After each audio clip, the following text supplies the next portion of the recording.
The group must take their newly earned gummy piece back to Traverse Town to find out what to do with it. They go to find Leon, who is training in an underground waterway, and by training I mean swinging his sword at the ground the same way every time in a very disjointed and NPC idle animation style fashion. I think all those belts are restricting his movement. He wears like 9, and they're scattered all over his legs like cancerous moles. I mean, how loose do your pants have to be to require an army of belts? It reminds me of Yugi from Yu-Gi-Oh! And that belt he wears on his neck to keep his head from sinking into his shoulders, I guess. So Leon and his belts are training in this cavern, and Sora walks up to him like, hey, you know what these gummy pieces are for? Leon broods for a second with a text dialogue of ellipses, then tells them to ask Sid, the accessory shop owner Sora ran into when he first got stranded in Traverse Town.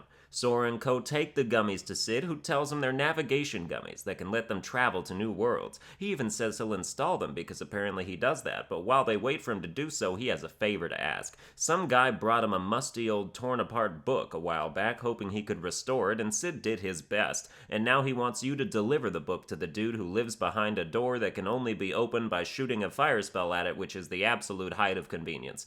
Once beyond the flame sigil-encrusted door, the trio find themselves in a dank reservoir-ish locale, a lone small island with a shabby little shack on it surrounded by a giant moat of sewer water, with rock platforms strafing back and forth that need to be jumped on to reach the center aisle in the most pointless platforming challenge since the last time you had to jump anywhere. As the crew make their way inside this musty place, suddenly a bright glowing vision of Kairi starts walking around and talking. She tells Sora this musty place reminds her of the secret place back home on the island, where they used to scribble on the walls. Sora keeps having these visions of Kairi and can't figure out why, but he should probably check to see if he's pitching a tent down there, because prepubescent hormones are a persistent beast. Donald and Goofy tell him to snap out of it because he was just standing there talking to nobody, an event which should grind the adventure to a halt if you're actually a careful bunch of people. Once your band leader starts going schizophrenic on you, it's time to stop following him everywhere. Donald and Goofy look at Sora like, you're losing it, and then they are interrupted by a voice. It's muted, and belongs to a speech bubble, poking out from the lips of an old bearded man dressed like a wizard. Sora and Donald wonder if he might be a Heartless, because Goofy is the only one keeping the group intelligence level above water here. The wizard introduces himself as Merlin, and proceeds to unpack his small carry-on with his magic wand and Psy-level dancing skills. Y'all remember Psy, right? Gangnam Style, completely furnishing the shack in large ornaments and set pieces that were all previously shrunkly secured in the bag. I'm not even ashamed to admit I still watch those videos sometimes because I genuinely like them. Anyway, once the room has been mystically tidied up, Sora gives Merlin the book Sid told him to deliver. Merlin explains that the book is special and puts it on a desk to be examined at any time. It reads, 100 Acre Wood, but we're gonna do all that at once later and dedicate a full episode to it, so we skip it for now.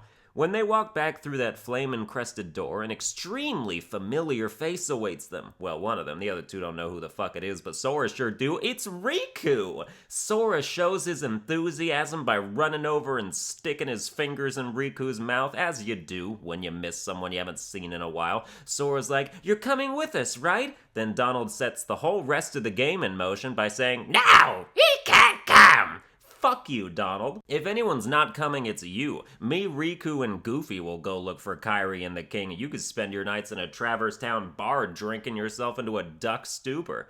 While Sora and Donald are fighting, Riku mysteriously vanishes. Later, he is shown to be talking to Maleficent, an evil sorceress witch, the head of that round table of villains that were shown in an earlier episode. She's filling his head with uncertainties and insecurities about how while he toiled away trying to find his dear friend Sora, he was simply replaced with some new companions. Evidently, he values them far more than he does you. Damn, Maleficent is a cold-ass honky. Stop manipulating my boy, bitch. I'll throw a pail of water on you like the Wizard of Oz and watch as you melt through your clothes, player.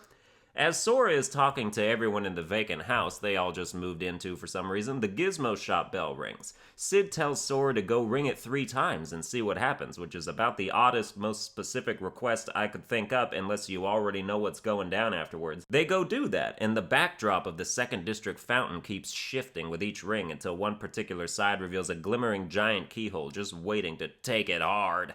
The trio go down there to seal that shit, but are accosted by the guard armor Heartless again, who then turns into the opposite armor, which is like the guard armor, only he switches his hands and feet because throughout history that's always proven to be a killer strategy. After you beat him up, you can seal Traverse Town's keyhole and go see Sid, who reveals himself to be a gummy ship mechanic, a lonely business given that we're his only clients we know of. No wonder he has to bunk up with 3 roommates in that new house. How else can he make rent?